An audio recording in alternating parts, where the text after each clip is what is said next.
Corona virus की शुरुआत चीन से हुई थी और अब एक बार फिर चीन में कोरोना विस्फोट हो रहा है। आलम यह है कि कई शहरों में हर गली और सड़क को सील कर दिया गया है और अस्पतालों में मरीजों की भीड़ उमड़ रही है। इसी बीच अब यह सवाल उठ रहा है कि क्या भारत में भी कोरोना का खतरा बढ़ सकता है या फिर यहाँ भी एक बार फिर कोरोना की दहशत हो सकती है। इन तमाम सवालों के जवाब अब कोरोना के लिए बने एडवाइजरी ग्रुप की तरफ से जानकारी सामने आई है, जिसमें साफ कहा गया है कि भारत में कोरोना के खतरे को लेकर किसी भी तरह से पैनिक करने की जरूरत नहीं है। उन्होंने कहा कि भारत के लोगों में वैक्सीनेशन और नेचुरल इन्फेक्शन के चलते हाइब्रिड इम्यूनिटी है। कोविड वर्किंग ग्रुप NTAGI के चीफ NK अरोड़ा ने कोरोना महामारी को लेकर जानकारी देते हुए कहा कि देश में वैक्सीनेशन के चलते कोरोना पूरे तरीके से कंट्रोल में है। फिलहाल कोरोना को लेकर पैनिक की जरूरत नहीं है, लेकिन चीन की स्थिति पर नजर बनाए रखने की जरूरत है। अरोड़ा ने कहा कि कोरोना के कम मामलों की एक वजह यह भी है कि भारत में ओमिक्रॉन के सब वेरिएंट फैल नहीं रहे हैं। वहीं NTAGI के चीफ ने आगे कहा कि कोरोना मामले को लेकर घबराने की जरूरत बिल्कुल नहीं है, लेकिन हम इसे लेकर लगातार जीनोम सीक्वेंसिंग कर रहे हैं, जिससे कोरोना के नए वेरिएंट की पहचान वक्त पर हो सके।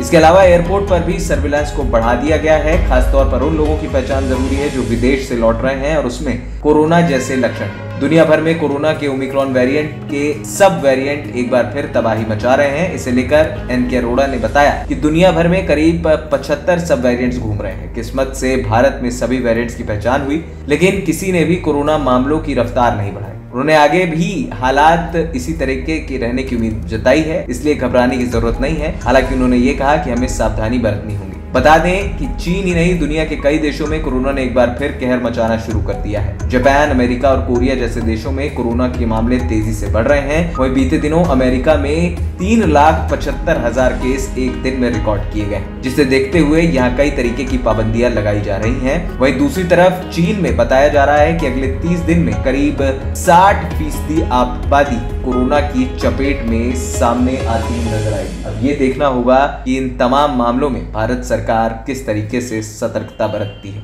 ANP टाइम्स की रिपोर्ट।